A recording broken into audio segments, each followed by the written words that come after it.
ஈரானுடைய அதிபர் மசூத் பெசக்ஷியன் அவர்கள், நாங்கள் யுத்தத்தை விரும்பவில்லை, நாங்கள் பேச்சுவார்த்தைகளைத்தான் விரும்புகிறோம், ஆனால் எங்கள் மீது திணிக்கப்படுகிற எந்த ஒரு முற்றுகையையும் நாங்கள் ஏற்றுக்கொள்ள முடியாது. ஈரானுக்கு தன்னுடைய உத்தியோகபூர்வ விஜயமாக சென்றடைந்திருக்கிறார் பாகிஸ்தானுடைய இராணுவ தளபதி ஃபீல்டு மார்ஷல் ஆசிம் முனீர் அவர்கள். இன்றைக்கு அது தொடர்பான புகைப்பட காட்சிகளும் வீடியோ காட்சிகளும் சற்று நேரத்துக்கு முன்பதாக வெளியாகி இருப்பதை நீங்கள் பார்க்க முடியும். அமெரிக்காவினுடைய கடற்படை முற்றுகை வளைகுடாவை, அதே போன்று செங்கடல், இது போன்ற பகுதிகளில் வர்த்தக பாதைகளை முற்றுமுழுதாக மூடுவதற்கு காரணமாகலாம் என்கிற ஒரு எச்சரிக்கையை இன்றைக்கு ஈரானுடைய IRGC-யினுடைய ஊடக பிரிவு செய்திகளை வெளியிடக்கூடிய ஹாத்தமுல் அன்பியா படைப்பிரிவினுடைய செய்தி தொடர்பாளர் வெளியிட்டிருப்பதை நம்ம பார்க்க முடியும். என்னதான் அமெரிக்கா முற்றுகையிட்டாலும் அவர்களுடைய மிக பிரம்மாண்டமான ஒரு கப்பலே தற்போது நேரடியாக ஈரானுடைய துறைமுகத்துக்கே போய் சேர்ந்திருக்கிறது. ஈரானுக்கு எந்த விதமான ஆயுதங்களையும் கொடுக்காதீங்க அப்படின்னு சொல்லி சீனாவினுடைய அதிபர் ஷி ஜின்பிங் இடத்துல நான் கடிதம் மூலமாக கோரிக்கை விடுத்திருக்கிறேன் அப்படின்னு சொல்லி அமெரிக்க அதிபர் டொனால்ட் ட்ரம்ப் இன்றைக்கு ஃபாக்ஸ் நியூஸினுடைய பிசினஸ் பகுதிக்கு கொடுத்திருக்கக்கூடிய பேட்டியில் சொல்லி இருக்கிறாரு.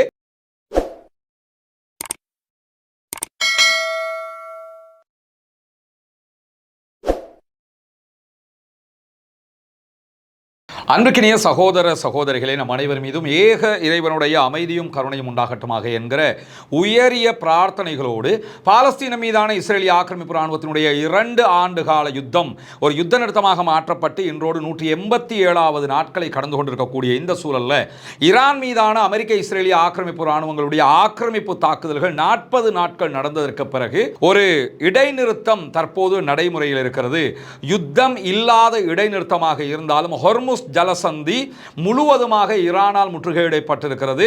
ஹொர்முஸ்ல இருந்து வெளியேறுகிற அல்லது உள்ளே செல்கிற எந்த கப்பல்களாக இருந்தாலும் ஈரானிடத்தில் அனுமதி கேட்டுவிட்டு தான் உள்ளே செல்ல வேண்டும். இதே நேரம் ஈரானுக்கு போகிற கப்பல்களை நாங்கள் தடுக்க போறோம் என்று சொல்லி அமெரிக்க அதிபர் டொனால்ட் ட்ரம்ப் அமெரிக்க இராணுவத்தை வைத்து ஹொர்முஸினுடைய மறுபக்கத்தை நாங்கள் முற்றுகையிடுகிறோம் பேர்வழி என்கிற பெயரில் அவர் ஒரு முற்றுகையை செய்து கொண்டிருக்கக்கூடிய இந்த சூழலில் நிறைய பரபரப்பான பல முக்கியமான செய்திகள் இன்றைக்கு வெளியாகி இருப்பதை நம்ம பார்க்க முடியும். குறிப்பாக அமெரிக்க தொடர்பாக இன்றைக்கு கருத்து தெரிவித்திருக்கக்கூடிய ஈரானுடைய அதிபர் மசூத் பெசக்ஷியன் அவர்கள், நாங்கள் யுத்தத்தை விரும்பவில்லை, நாங்கள் பேச்சுவார்த்தைகளைத்தான் விரும்புகிறோம், ஆனால் எங்கள் மீது திணிக்கப்படுகிற எந்த ஒரு முற்றுகையையும் நாங்கள் ஏற்றுக்கொள்ள முடியாது.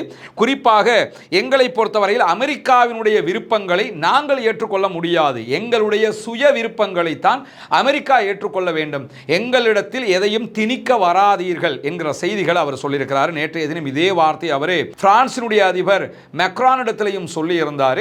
ஏன்னா ஈரானுடைய ஸ்டாண்டு ரொம்ப தெளிவாக இருக்கிறது நீங்க பார்க்க முடியும். என்ன நடந்தாலும் சரி, எங்களை எவ்வளவு அடின்னு நீங்க அடிச்சாலும் 270 பில்லியன் அமெரிக்க டாலர்கள் அளவுக்கு லாஸ் ஆகியிருக்கிறாங்க. கிட்டத்தட்ட 13,000 தாக்குதல்களை அமெரிக்காவும் இஸ்ரேலும் சேர்ந்து ஈரான் மேல நடத்தி இருக்கிறாங்க என்கிற செய்திகள் எல்லாம் வருகிற போதும் எவ்வளவு அடிச்சாலும் நாங்கள் தாங்குவோமையா, எங்களுக்கு எங்களுடைய உரிமையை நாங்கள் விட்டுக் கொடுக்க முடியாது, அதே நேரம் உங்களிடம் சரணடைய மாட்டோம் என்பதில் வரலாற்றில் மிக தெளிவாக இருக்கிறது பாரசீகம் என்கிற ஈரான் என்பதை நாம் புரிந்து கொள்ள வேண்டும். இப்படியான சூழல்ல தான் தற்போது மீண்டும் பாகிஸ்தான் ஒரு முனைப்பு எடுத்திருக்கிறது. எப்படியாவது ஈரானுக்கும் அமெரிக்காவுக்கும் இடையில் ஒரு சமாதானத்தை கொண்டு வரணும், இல்லைன்னு சொன்னா மத்திய கிழக்கே அமைதி இல்லாமல் போயிடும், அதை தாண்டி எல்லா நாடுகளும் ஸ்தம்பிக்க வேண்டிய ஒரு நிலை ஏற்படும் என்கிற காரணத்தினால 2ஆம் சுற்று பேச்சுவார்த்தைக்கான ஒரு களத்தை உருவாக்கி கொண்டிருக்கிறது பாகிஸ்தான் என்கிற செய்திகள் வெளியாகி இருக்கிறது. குறிப்பாக இன்றைய தினம் சற்று நேரத்துக்கு முன்பதாக ஈரானுக்கு தன்னுடைய உத்தியோகபூர்வ விஜயமாக சென்றடைந்திருக்கிறார் பாகிஸ்தானுடைய இராணுவ தளபதி ஃபீல்டு மார்ஷல் ஆசிம் முனீர் அவர்கள். இன்றைக்கு அது தொடர்பான புகைப்பட காட்சிகளும் வீடியோ காட்சிகளும் சற்று நேரத்துக்கு முன்பதாக வெளியாகி இருப்பதை நீங்க பார்க்க முடியும். ஆசிம் முனீர் அவர்கள் அவருடைய அபிஷியல் ட்ரெஸ் கோட்லேயே இன்றைக்கு போய் ஈரானிலே இறங்கி இருக்கிறார். ஈரானுடைய ஃபாரின் மினிஸ்டர் அப்பாஸ் அராக்சி அவர்கள் அவரை வரவேற்கக்கூடிய காட்சிகள் நீங்க பார்க்க முடியும். இந்த யுத்த நிலையில் ஒரு வெளிநாட்டு டெலிகேஷன் நேரடியாக போய் ஈரானில் இறங்கி இருப்பது 40 நாட்களுக்கு பிறகு இதுதான் முதல் தடவையாக இருக்கக்கூடிய சூழல்ல பாகிஸ்தானுடைய இராணுவ தளபதி ஃபீல்டு மார்ஷல் ஆசிம் முனீர் அவர்களும் கடந்த ஞாயிற்றுக்கிழமை பாகிஸ்தானில் நடைபெற்ற பேச்சுவார்த்தையில் ஒரு முக்கியமான தரப்பாக நடுவர் தரப்பால் பங்கு பெற்றிருந்தார். அவரும் அந்த நாட்டினுடைய பாதுகாப்பு அமைச்சர், அதே போன்று பிரதமர் ஷபாஸ் ஷரீஃப் அவர்கள், அதே நேரத்தில் பாகிஸ்தானுடைய உளவு பிரிவின் தலைவர் உள்ளிட்ட பல பேர் கலந்து கொண்டிருந்தாங்க. அந்த அடிப்படையில் தான் தான் தற்போது ஆசிம் முனீர் அவர்கள் ஈரானை சென்றடைந்திருக்கிறார். இவரோடு மூத்த அதிகாரிகள் பல பேரும் பாகிஸ்தானை சேர்ந்தவர்கள் ஈரானுக்கு சென்றிருக்கிறார்கள். பேச்சுவார்த்தைகளை மீண்டும் தொடங்குவதற்கு ஒரு பொருத்தமான நேரத்தை முடிவெடுப்பதற்காகவும் அதே நேரத்தில் யுத்த நிறுத்தம் தொடர்பான சில சிக்கல்களை பேசி தீர்க்கிறதுக்காகவும் அமெரிக்காவினுடைய சில செய்திகளை அவர் எடுத்துக்கொண்டு போயிருக்கிறார் என்றுதான் தற்போது வெளியாகக்கூடிய தகவல்கள் தெரிவிப்பதை நாம் பார்க்க முடியும். இன்னைக்கு பாகிஸ்தானுடைய ராணுவ தளபதி, ஈரானுடைய ஃபாரின் மினிஸ்டர், அதே போன்று ஈரானுடைய சபாநாயகர், பாராளுமன்ற சபாநாயகர் முகமது பாகர் கலைபாப், அதே போன்று ஈரானுடைய ஜனாதிபதி மசூத் பெசக்ஷியனையும் சந்திப்பதற்கான வாய்ப்புகள் இருப்பதாக சொல்லப்படுகிறது. அந்த நேரத்தில் அமெரிக்காவினுடைய சில தகவல்களை அவர் ஒப்படைத்ததற்கு பிறகு ஈரானுடைய கருத்துக்களையும் அதிலே கேட்டுக்கொள்வார். அதே நேரத்தில் இரண்டு தரப்பும் மீண்டும் வெகு சீக்கிரத்தில் சந்தித்து பேசுவதற்கான வாய்ப்புகள் இருக்கிறது. குறிப்பாக நாளைய தினம் வியாழக்கிழமை அந்த பேச்சுவார்த்தை நடப்பதற்கான வாய்ப்பு இருக்குது என்று சொல்லப்பட்டாலும் அது ஓரிரு நாட்கள் எதிர்வருகிற சண்டே வரைக்கும் அந்த டேட் இழுபடுவதற்கான வாய்ப்புகளும் இருக்கிறது. காரணம் என்னன்னு கேட்டால் இப்பதான் இந்த டெலிகேஷன் அங்கே போய் இறங்கி இருக்கிறாங்க. இதே நேரத்தில் இன்னும் சில முக்கியமான காரியங்களும் நடைபெற்று வருகிறது. எனவே நாளைக்கு இது சடன்லி நடப்பதற்கு வாய்ப்பில்லை. ஆனால் சண்டே ஒரு பேச்சுவார்த்தை நடைபெறுவதற்கான வாய்ப்புகள் மிக மிக அதிகமாக இருக்கிறது. அதை தாண்டி இப்ப பாகிஸ்தானுடைய ராணுவ தளபதி ஆசிம் முனீர் ஈரானுக்கு போயிருக்கிறாரு. இதே நேரத்தில் இந்த யுத்தத்தை முடிவுக்கு கொண்டு வருகிற முயற்சியில் மற்ற நாடுகளை இணைத்துக் கொள்வதற்காக அடுத்த 2 நாட்களில் பாகிஸ்தானுடைய பேச்சுவார்த்தைகளை மீண்டும் தொடர்வதற்காகவும் புதன்கிழமை, அதாவது இன்று இரவுல இருந்து சனிக்கிழமை வரைக்கும் ஒரு திட்டமிட்ட உத்தியோகபூர்வ பயணத்தை பாகிஸ்தானுடைய பிரதமர் ஷபாஸ் ஷரீப் அவர்கள் துருக்கி, சவுதி அரேபியா, கத்தர் ஆகிய நாடுகளுக்கு பயணிக்க இருக்கிறார் என்கிற செய்திகள் வெளியாகி இருக்கிறது. அப்ப மற்ற நாடுகளுக்கு ஏன் போகல என்று சொன்னா சில காரணங்களுக்காக பஹ்ரைன், குவைத், யுஏஇ போன்ற நாடுகளை அவர் அமர்ந்து கொண்டிருக்கிறார். குறிப்பாக பஹ்ரைன், யுஏஇ ரெண்டுமே இஸ்ரேலை தனி நாடாக அங்கீகரித்திருக்கக்கூடிய ஆபிரகாம் ஒப்பந்தத்தில் இருக்கக்கூடிய நாடுகள். குவைத்தை பொறுத்தவரை இந்த யுத்தத்தில் ரொம்ப அடி வாங்கி இருக்கக்கூடிய நாடு, பிளஸ் அவங்களும் இந்த யுத்தத்தில் அமெரிக்க தரப்பை கூடுதலாக இழுத்து கொண்டிருக்கக்கூடிய பகுதிகளாக இருக்கு. அதை தாண்டி மிடில் ஈஸ்ட் கல்ஃப் கண்ட்ரீஸ் எடுத்துக்கிட்டோம்னா சவுதி அரேபியா ஒரு மெயின் ரோல்ல இருக்கிறாங்க. அவங்க தான் பெரிய அண்ணன் மிடில் ஈஸ்டுக்கு. அதை தாண்டி இந்த சமாதான பேச்சுவார்த்தை, அமெரிக்காவோட நெருக்கம், இந்த மாதிரியான விவகாரங்கள், பாலஸ்தீன விடுதலை அமைப்புக்கு நேரடி ஆதரவு, இந்த மாதிரியான இடத்துல மிக முக்கியமான இடத்துல இருக்கிறவங்க தான் கத்தர். எனவே கத்தரையும் சவுதி அரேபியாவையும் தான் மெயினாக முழுவதுமாக அவங்க சந்திக்க வேண்டிய மிக முக்கியமான தேவை இருக்கிறது. அதை தாண்டி துருக்கியோடு பேச வேண்டிய தேவை இருக்கு. டர்க்கி ஒரு முக்கியமான ரோலை இதில் வச்சுக்கிட்டு இருக்காங்க. ஈரான் பக்கம்ங்கிறதுல அவங்க தெளிவாகவே இருக்கிறாங்க. ஏன்னா ஈரானை காலி பண்ணிட்டா அடுத்து டர்க்கி பக்கம் தான் இஸ்ரேலும் அமெரிக்காவும் திரும்பும்ங்கிறதுல எந்த மாற்று கருத்தும் அவங்களுக்கு கிடையாது. எனவே ஈரானை பாதுகாப்பது தற்போதைய தேவை என்கிற இடத்துல துருக்கி இருக்கிறார்கள். எனவே துருக்கிக்கும் சவுதி அரேபியாவுக்கும் கத்தருக்கும் இந்த உத்தியோகபூர்வ பயணத்தை பாகிஸ்தானுடைய பிரதமர் ஷபாஸ் ஷரீப் அவர்கள் இன்று தொடங்குகிறார். சனிக்கிழமை அது முடிவுக்கு வரும். மேபி ஞாயிற்றுக்கிழமை மீண்டும் ஒரு பேச்சுவார்த்தையை ஈரானும் அமெரிக்காவும் அடுத்த கட்டமாக பாகிஸ்தானில் ஆரம்பிக்க கூடும் என்கிற செய்திகளுக்கு மத்தியில் தான் அமெரிக்காவினுடைய கடற்படை முற்றுகை வளைகுடாவை, அதே போன்று செங்கடல், இது போன்ற பகுதிகளில் வர்த்தக பாதைகளை முற்றுமுழுதாக மூடுவதற்கு காரணமாகலாம் என்கிற ஒரு எச்சரிக்கையை இன்றைக்கு ஈரானுடைய IRGC-யினுடைய ஊடக பிரிவு செய்திகளை வெளியிடக்கூடிய ஹாத்தமுல் அன்பியா படைப்பிரிவினுடைய செய்தி தொடர்பாளர் வெளியிட்டிருப்பதை நம்ம பார்க்க முடியும். இராணுவத்தினுடைய மத்திய கட்டளை மையத்தினுடைய செய்தியாக அவர் வெளியிட்டிருக்கக்கூடிய தகவல்களில் ஈரானுடைய இராணுவம் பாரசீக வளைகுடா, அதாவது இப்போ இருக்கக்கூடிய ஹொர்முஸ் பகுதி இருக்குதா இல்லையா, அந்த ஹொர்முஸ் பகுதி பாரசீக வளைகுடா, ஓமானுடைய கடல் பரப்பு, அதை தாண்டி செங்கடல், இந்த பகுதிகள் மூன்றுலையுமே எந்த ஒரு ஏற்றுமதி அல்லது இறக்குமதி தொடர அனுமதிக்காத அளவுக்கு நாங்கள் முற்றுகையை தொடருவோம் என்கிற எச்சரிக்கைகளை விடுத்திருக்கக்கூடிய செய்திகளும் வெளியாகி இருக்கிறது. ஏன்னா நீங்க ஒன்று செஞ்சா நாங்க 10 பண்ணுவோம்ங்கிற மாதிரி ஈரான் ரொம்ப தெளிவாக, ஏன்னா அவங்களுக்கு இந்த யுத்தத்தில் ஒன்று மட்டும் கண்டுக்கிட்டாங்க, நம்ம கிட்ட இருக்கிற ஆயுதங்களை வச்சு இஸ்ரேலுக்கு அடிக்கிறோமோ இல்லையோ, அமெரிக்காவுக்கு அடிக்கிறோமோ இல்லையோ, ஹொர்முஸை மூடிட்டோம்னா முத்து பேர் நம்ம கிட்ட வந்துருவாங்க, நம்ம ஹொர்முஸ் தான் நம்மகிட்ட இருக்க அணுகுண்டை விட பெரிய ஆயுதம் என்பதை கண்டறிந்து கொண்டார்கள். அதனால தான் மிக தெளிவாக நாங்கள் ஹொர்முஸை முற்றுகையிடுவோம், அதை தவிர்க்கவே மாட்டோம், அதை தாண்டி ஓமான் கடற்பரப்பை நாங்கள் கைப்பற்றுவோம், அதை தாண்டி செங்கடலில் ஹவுதீஸ் இருக்கிறாங்க, அதுக்கு ஐஆர்ஜிசி தான் போகணுங்கிறது இல்லை, அங்கே ஹவுதிஸ் இருக்கிறாங்க, ஹவுதிஸை விட்டு அதையும் கண்ட்ரோல் பண்ணிடுவோம் அப்படின்னு இன்றைக்கு ஒரு கடுமையான வார்னிங் கொண்டு கொடுத்துருக்கக்கூடிய நேரத்தில் தான் இன்றைக்கு வாஷிங்டன் போஸ்ட் வெளியிட்டிருக்கக்கூடிய ஒரு செய்தியில் அமெரிக்காவினுடைய மேலதிக படைகளும் மத்திய கிழக்குக்கு கூடுதலாக அனுப்பப்படுகிறார்கள் என்கிற செய்தி வெளியாகி இருக்கிறது. மேலதிக படைகளை எவ்வளவு அனுப்பினாலும் அங்கே ஒன்றும் பண்ண முடியாதுங்கிறது தெரியும். எவன் போனாலும் ஹொர்முஸை திறக்க மாட்டோங்கிறதுல உறுதியாக ஈரான் நிற்கக்கூடிய நிலையில தான் அமெரிக்க தடைகளுக்கு உள்ளாகி இருக்கக்கூடிய ஈரானுடைய சூப்பர் டேங்கர் வகையைச் சேர்ந்த ஒரு முக்கியமான கப்பல் சற்று முன்னால் ஈரானுடைய கடற்பரப்புக்குள் நுழைந்திருக்கிறது என்கிற செய்திகள் வெளியாகி இருக்கிறது.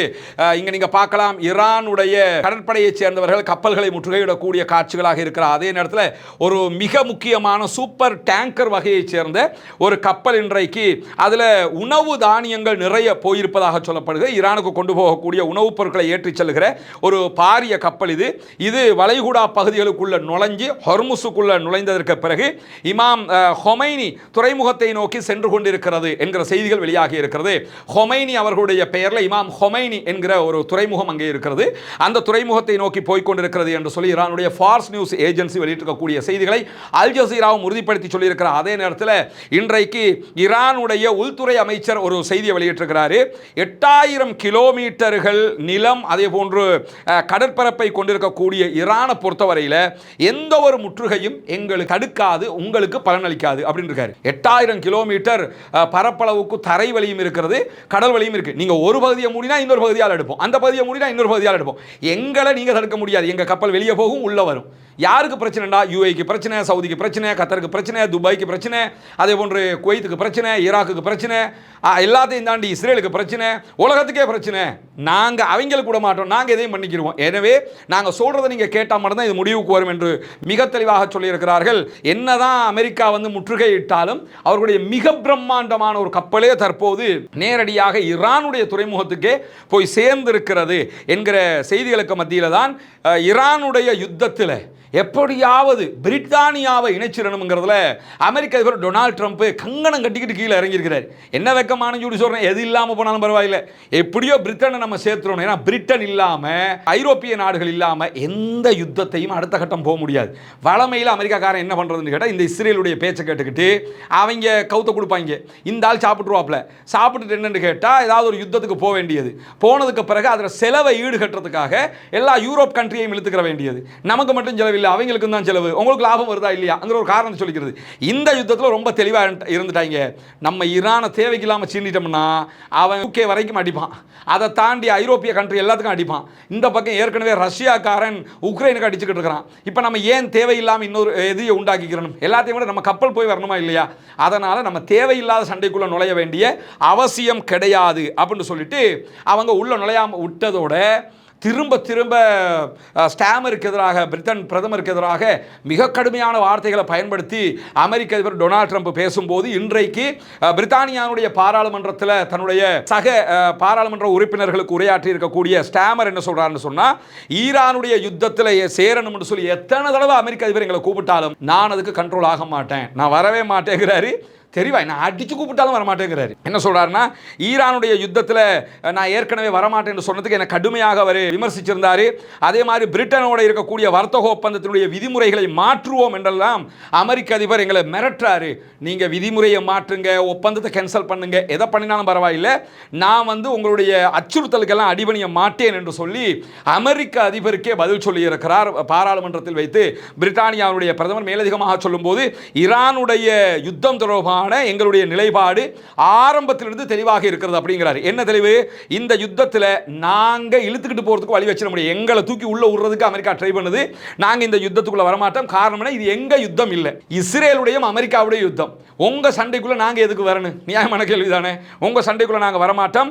நான் என்னுடைய மனதை மாற்றிக்கொள்ளவே மாட்டேன், நான் எக்காரணம் கொண்டும் பணியவும் மாட்டேன். அமெரிக்க அதிபருக்காக மனசை மாத்திக்கிட்டு நல்ல முறையில் சேரவும் மாட்டேன், பணிஞ்சு பயந்து அப்படி வரவும் மாட்டேன். இந்த யுத்தத்தில் இணைவது என்பது எங்களுடைய தேசிய நலனுக்கு உகந்தது அல்ல, எனவே நாங்கள் யுத்தத்தில் சேரவே மாட்டோம் அப்படிங்கிறார்.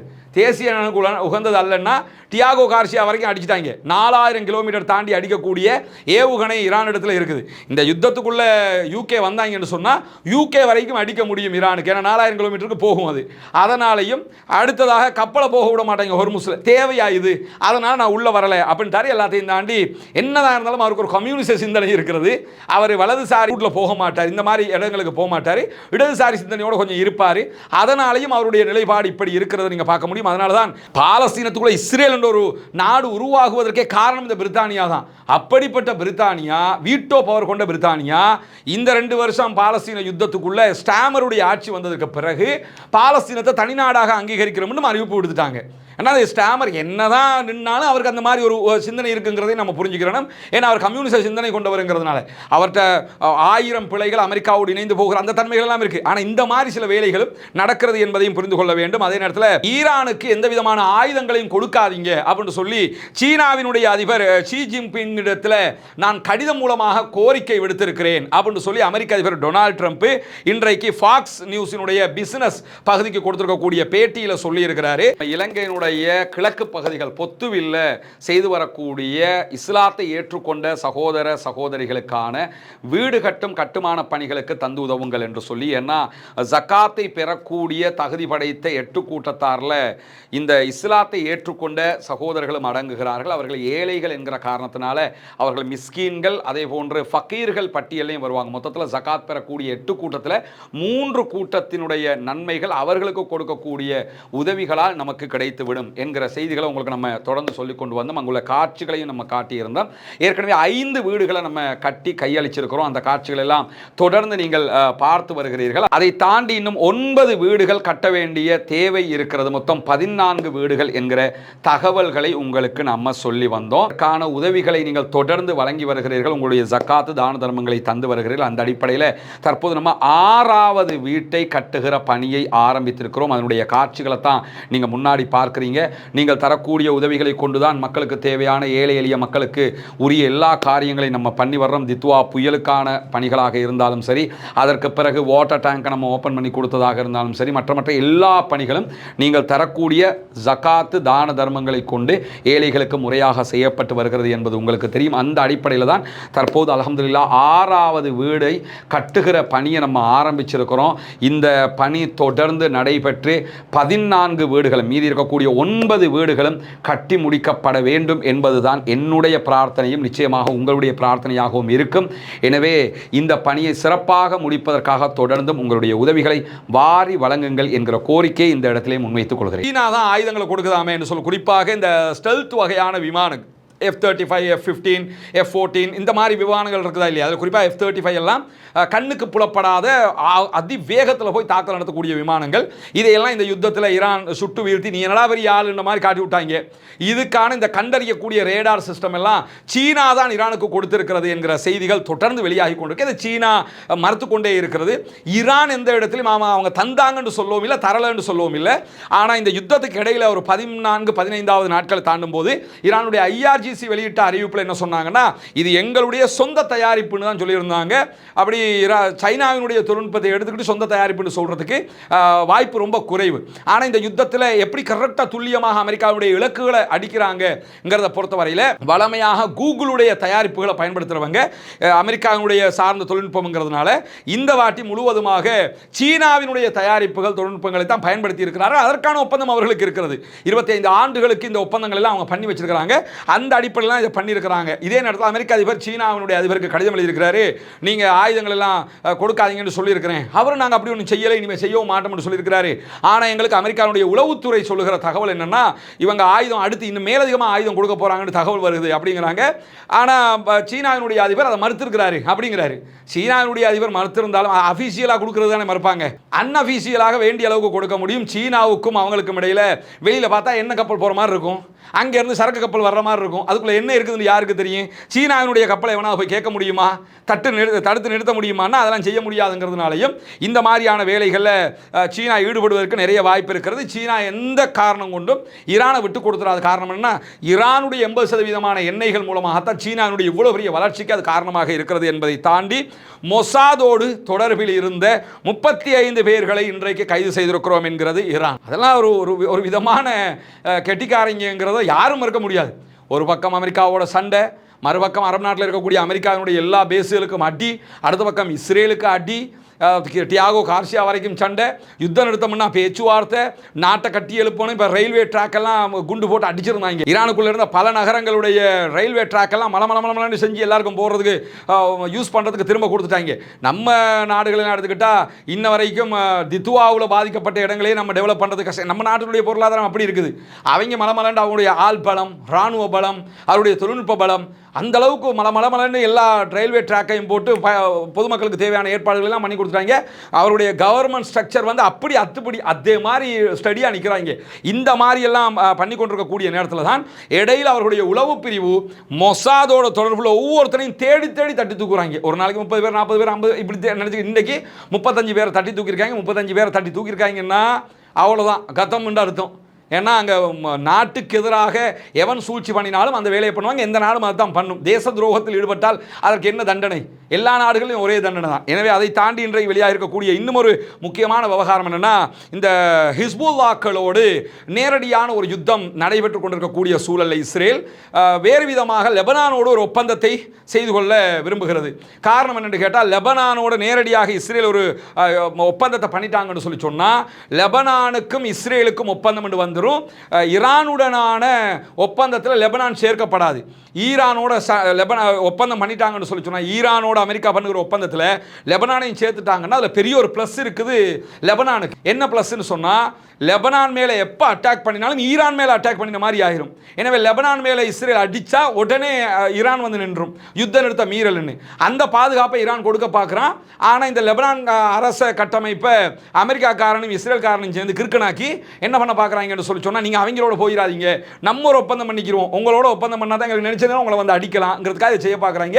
ஹிஸ்புல்லாக்கள் இதை கடுமையாக எதிர்த்து கொண்டிருக்கக்கூடிய சூழலில் இன்றைக்கு நேற்று முந்தநாள் இந்த 3 நாள் திங்கட்கிழமை ஆரம்பித்து மலண்டு ஒரு புதிய வகையான அட்டாக் பண்ணிக்கிட்டு இருக்கிறாங்க ஹிஸ்புல்லாக்கள். குறிப்பாக அல் ஜசீரா ஒரு தண்ணி ஆட்சிகளாக வெளியிட்டிருக்கிறாங்க. என்று கேட்டால், கண்டறிவதற்கு கடினமான ஆளில்லா விமான தாக்குதல்கள் புதிதாக நடத்தப்படுகிறது. இதுவரைக்கும் பயன்படுத்தப்படாத ஆயுதங்களை பயன்படுத்தி மிக கடுமையாக ஹிஸ்புல்லாக்கள் தாக்குதல் நடத்துகிறார்கள் என்கிற செய்திகளை வெளியிட்டிருக்கிறாங்க. குறிப்பாக நார்த்து இஸ்ரேல் மேலே திங்கட்கிழமை மட்டுமே 40 அட்டாக் பண்ணி இருக்கிறாங்க. இஸ்ரேலுடைய ஹான் நியூஸ் ஏஜென்சி, இஸ்ரேலுடைய பொது செய்தி ஒளிபரப்பு நிறுவனமாக இருக்கக்கூடிய ஹான் வெளியிட்டிருக்கக்கூடிய அறிவிப்பில் என்ன சொல்றாங்கன்னு கேட்டால், ஆளில்லா விமானங்களில் ஒரு சிலதை மட்டும்தான் இஸ்ரேலால் தடுத்து நிறுத்த முடிந்திருக்கிறது, மற்ற எல்லாமே கரெக்டான இலக்குக்கு வந்து அடிச்சிருக்கு. இது மாதிரி ஒரு அட்டாக்கு இதுக்கு முன்னாடி ஹிஸ்புல்லாக்கள் இஸ்ரேல் மேலே நடத்தவே இல்லை என்று சொல்லிட்டு இந்த புதிய ஆளில்லா விமானங்களை கண்டறிவதற்கு கஷ்டமாக இருக்குது.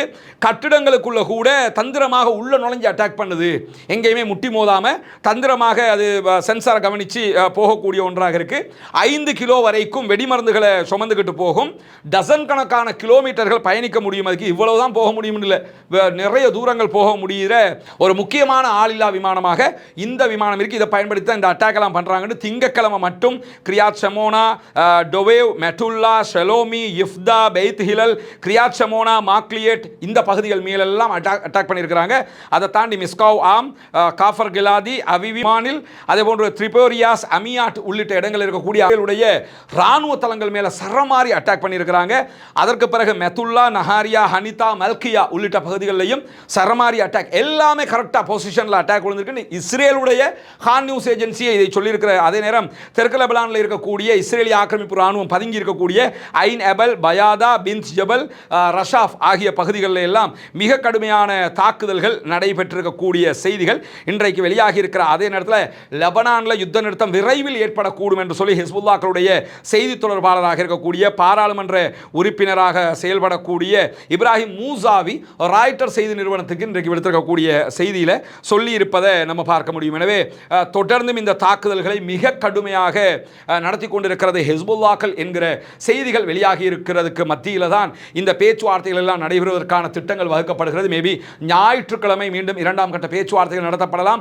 பொறுத்திருந்து பார்ப்போம் என்னவெல்லாம் நடக்கிறது என்பதை. தொடர்ந்து இணைந்திருங்கள். ரஸ்மின் MISC நியூஸ் மற்றும் ரஸ்மின் டாக்ஸ் ஆகிய 2 சேனல்களோடு. ஆக்கிரமிப்புகள் ஓய வேண்டும், ஆக்கிரமிப்பாளர்கள் ஓய வேண்டும். மத்திய கிழக்கிலும் ஈரானிலும் லெபனானிலும் பாலஸ்தீனத்திலும் நடக்கக்கூடிய இந்த ஆக்கிரமிப்பாளர்களுடைய அநியாய தாக்குதல்கள் உடனடியாக நிறுத்தப்பட வேண்டும் என்கிற உயரிய பிரார்த்தனைகளோடு தொடர்ந்தும் ஆக்கிரமிப்பாளர்களுக்கு எதிராக ஜனநாயக ரீதியாக குரல் எழுப்புவோமாக. அல்ஹம்துலில்லாஹி ரப்பில் ஆலமீன்.